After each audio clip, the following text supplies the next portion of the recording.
반갑습니다. 오늘도 말씀으로 시작하세요. 오늘 말씀은 요한복음 16장 32절에서 33절입니다. 읽어드릴게요. 보라, 너희가 다 각각 제 곳으로 흩어지고 나를 혼자 둘 때가 오나니 벌써 왔도다. 그러나 내가 혼자 있는 것이 아니라 아버지께서 나와 함께 계시느니라. 이것을 너에게 이르는 것은 너희로 내 안에서 평안을 누리게 하려 함이라. 세상에서는 너희가 환난을 당하나 담대하라. 내가 세상을 이겨노라. 아멘. 지금 읽고 있는 말씀은 예수님이 십자가 죽으시기 전에 제자들에게 하신 말씀입니다. 그 하시는 그 최후의 만찬 끝난 후에 제자들에게 당부하시는 말씀들입니다. 요한복음에만 있는 이 말씀을 꼭 정독하시고 생각해 보시길 바랍니다. 죽으시기 전에 마지막으로 하시는 말씀이라 제자들에게나 우리에게나 중요한 말씀입니다. 특히 예수님이 죽으시기 전에 하신 말씀이고 또 이 말씀하시고 이제 죽으시고 나중에 제자들도 예수님처럼 대부분이 다 죽고 그 후에 교회의 역사가 이들 제자들처럼 혼란을 겪습니다. 2000년이 지나 21세기가 된 지금 이 본문의 상황과 오늘 우리들의 상황이 비슷한 점이 많습니다. 예수님 올라가실 때의 그 세상의 모습이 지금하고 비슷하다는 것은 예수님이 다시 오실 때가 되었다는 겁니다. 이제 본문 말씀드리겠습니다. 31절에서 예수님이 제자들의 말을 들으시고 이제는 너희가 믿느냐라고 시작합니다. 제자들이 예수님의 말씀을 듣고 또 들으면서 말씀을 깨달은 바가 있는 거예요. 그래서 제자들이 하는 말이 그동안 비유로 우리가 들었는데 이제 비유가 아니라 직접 설명을 하셔도 이제 알겠습니다 하는 기특한 고백을 합니다. 예수님은 제자들의 그런 고백을 아주 좋아하신 것 같아요. 그래서 이제 너희가 믿느냐? 이제 믿네. 참 좋구나 하는 반응이십니다. 그러면서 하시는 말씀이 보라, 너희가 다 각각 제 곳으로 흩어지고 나를 혼자 둘 때가 오나니 벌써 왔다. 그러나 내가 혼자 있는 것이 아니라 아버지께서 나와 함께 계신다. 앞에서 제자들이 예수님의 말씀을 알아듣고 해서 예수님을 떠나지 않고 계속 따를 것만 같은데 또 예수님도 이제 믿느냐 하고 좋아하시는데 정작 예수님의 말씀은 반대의 내용입니다. 너희가 각각 제 곳으로 흩어진다. 나를 떠나 나는 혼자가 된다. 벌써 그때가 왔다 말씀합니다. 예수님은 제자들의 그 고백을 진실로 받아들이시면서 제자들이 어떻게 할지를 다 알고 계십니다. 혼자 두고 다 떠날 제자들임에도 불구하고 제자들의 그 반응을 좋아하신 겁니다. 예수님은 제자들이 나중에 예수님을 따르게 두고 끝까지 따르게 두고 예수님과 같은 죽음을 이 제자들도 같이 겪으리라 그것을 알고 계신 겁니다. 그럼에도 제자들이 흩어지고 혼자가 될 때에 마음은 안 좋죠. 예수님은 그것을 감수하시는 겁니다. 실은 지금도 우리를 인해서 이런 일들을 감수하시죠. 우리가 예수님을 믿는다 하고 예수님을 위해서 뭘 한다고 했다가 예수님을 떠나듯이 모른 척하죠. 예수님이 얼마나 외로우시겠습니까? 아마 그 마음의 상처가 무지 많을 겁니다. 우리가 사람들에게 배신당할 때에 상처가 되어서 두고 보자 하고 갚아주려고 하죠. 근데 예수님은 그 모든 상처를 혼자 다 감수하시며 우리를 기다려 주십니다. 돌아오기를. 나를 혼자 둘 때가 오나니 벌써 왔다. 제가 벌써 그 시간이 왔다는 겁니다. 성도님들, 우리도 모르게 시간이 벌써 왔습니다. 코로나만 아니라 세상에 돌아가는 그런 일들을 보면 지금의 시간은 심상치 않은 시간대이고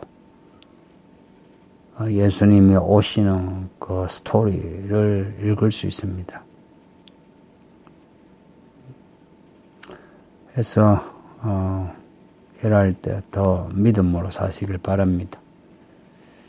예수님은 혼자가 된다는 거 아시는데 걸으면서 하시는 말씀이 그러나 내가 혼자 있는 것이 아니라 아버지께서 나와 함께 계신다고 하십니다.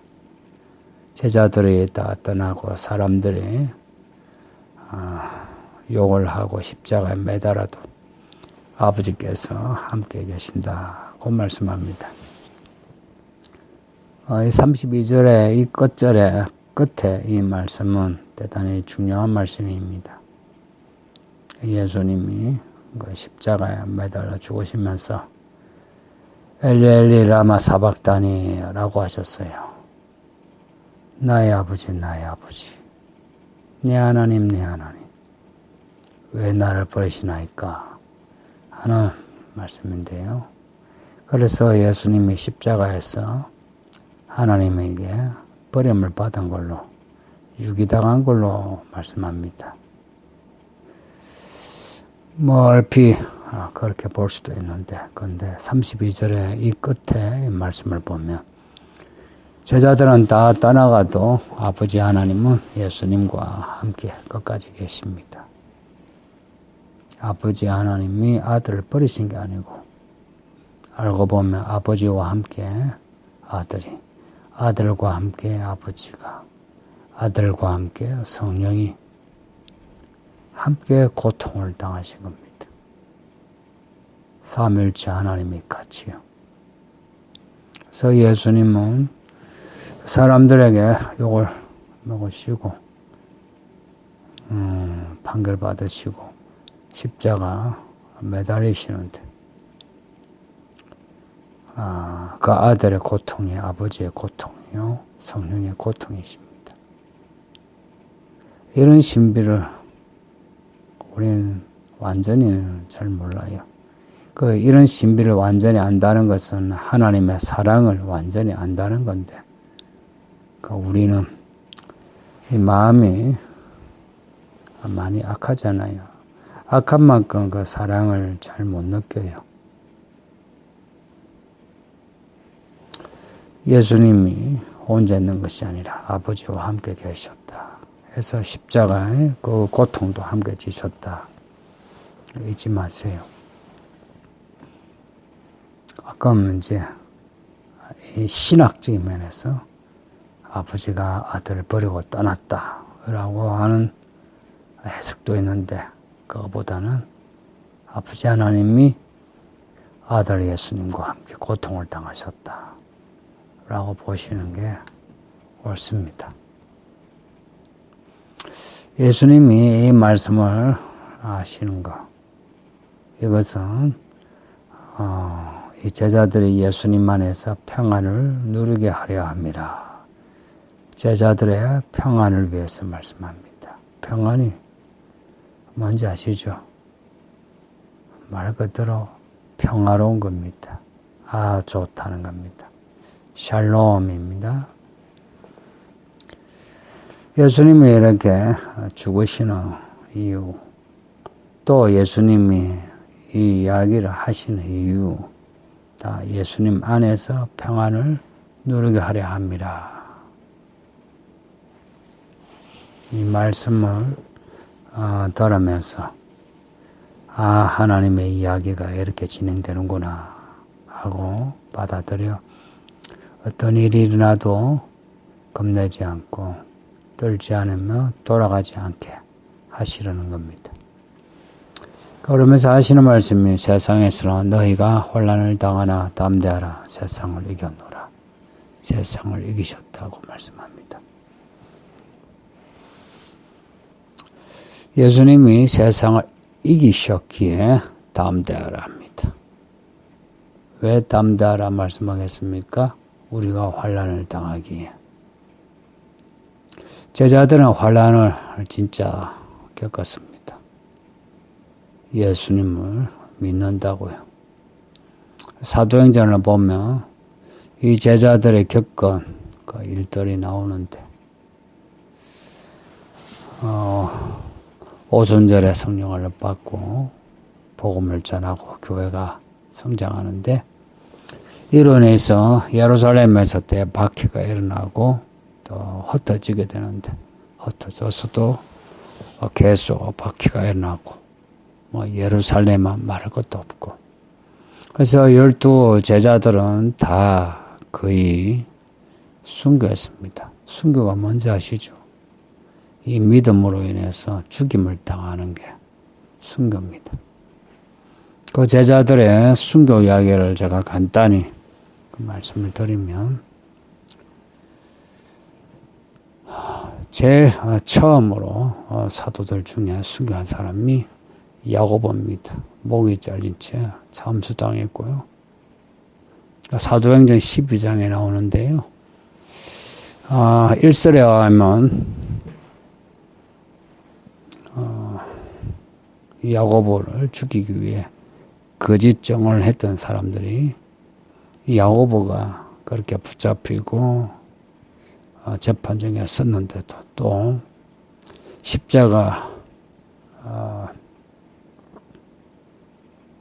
목이 잘린 채 죽었네요. 야고보가 그렇게 목이 잘린 채 죽으면서도 그렇게 담대해서 이것을 봤던 그 거짓말하던 정인들이 감동을 해서 개종했다는 설이 있습니다. 그리고 베드로는 유명한 전설처럼 네로 황제 때 거꾸로 십자가를 지고 그렇게 죽었다.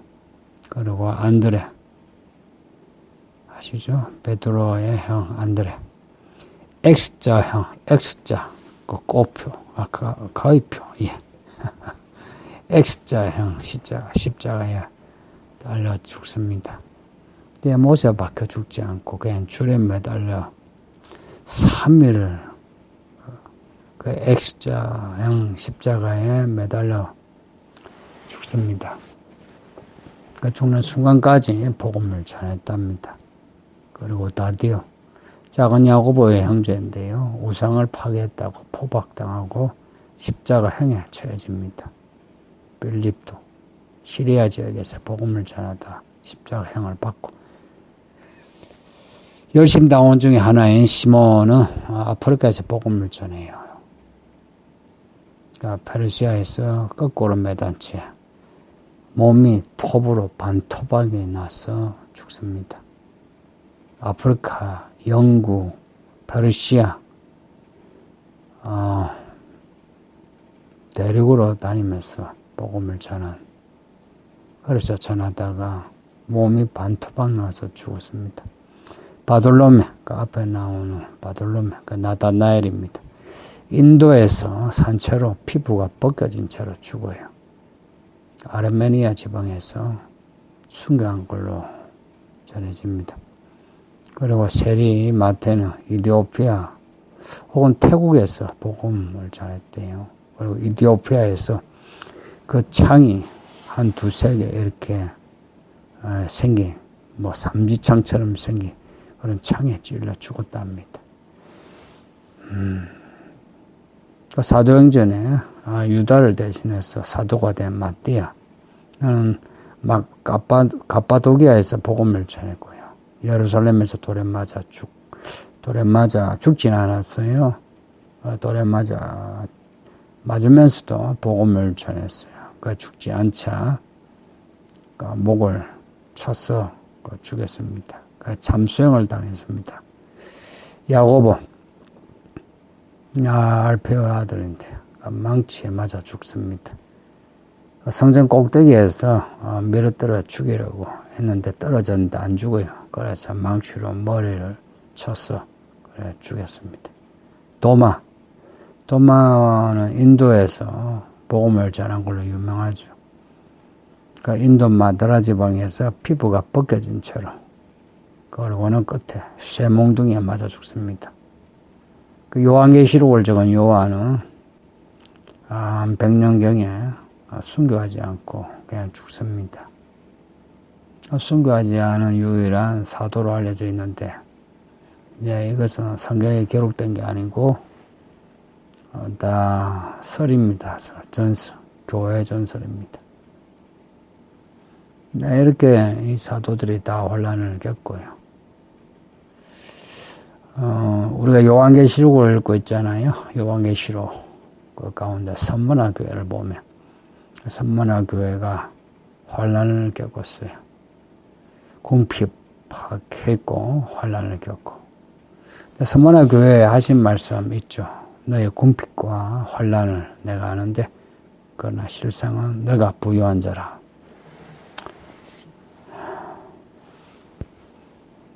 그 보기에는 돈이 없어서 혹은 가난했어, 권력이 없었어, 뭐가 없어서 무시당하고 박해당하고 힘들게 사는 것 같은데, 근데 실상은 그렇게 약하지 않더라. 진짜 이기는 자들한 겁니다. 왜냐? 우리가 믿는 예수님이 세상을 이기셨기 때문에. 그래서 내가 세상을 이겨노라 하는 이 선포가 우리의 이김입니다. 뭐 우리가 잘나서 이기는 게 아니고, 우리가 세상을 이기는 것은 세상에 권력과 돈을 쥐어서 세상을 휘두르는 그것이 이기는 것이라 그렇게 생각하지는 않겠죠. 지난주에 DCB에서 질문 중에 그런 게 있어서, 우리의 이김은 예수님이 이기신 그 이김과 똑같습니다. 어떻게 이기셨나요? 십자가에 매달려 죽으심으로, 부활하심으로, 승천하심으로. 우리도 똑같습니다. 우리가 예수를 믿으면, 우리가 진짜 예수 안에 이긴 자가 된다면 우리도 예수님이 겪으신 그 고통을 겪으면서, 그러면서 죽으나 다시 살아나고 영원히 삽니다.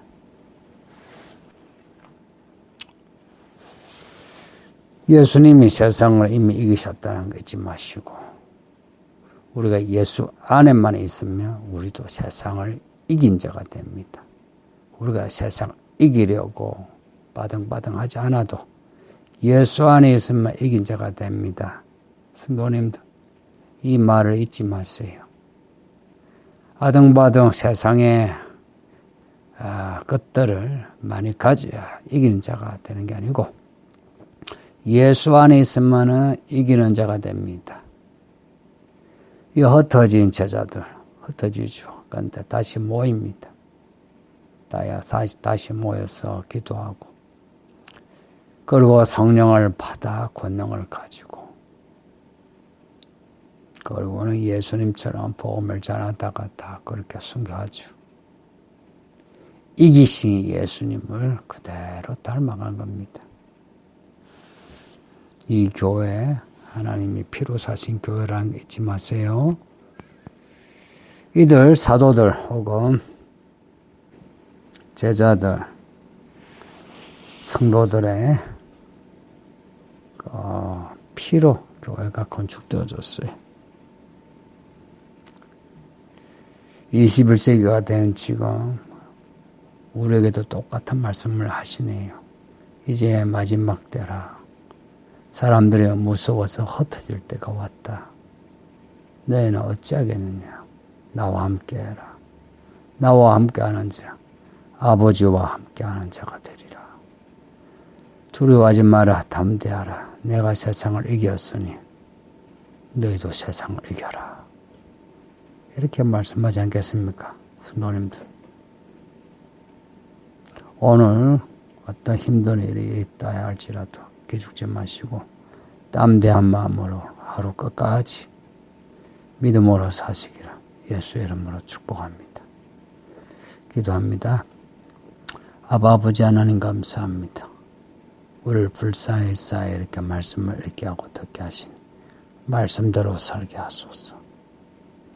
우리 예수님이 우리를 아시고 하시는 이 말씀들을 귀담아 듣게 하사 우리는 다시는 예수님을 떠나지 않게 하시고 끝까지 예수님을 잘 따라가게 하사 우리에게 주신 이 평안을 잃어버리지 않게 하소서. 이미 세상을 이기시고 죄와 사망을 이기시고 마귀와 마귀의 일을 이기신 예수님이시니 다른 거는 다 놓쳐도 예수님의 말씀은 놓치지 않게 하소서. 끝까지 주의 말씀 신뢰하여 예수님 오시는 그날까지 혹은 우리가 죽는 그날까지 믿음으로 이기는 자가 되게 해 주소서. 감사하고 예수님 이름으로 기도합니다. 아멘. 성도님 오늘도 평안하시고 믿음으로 끝까지 가세요.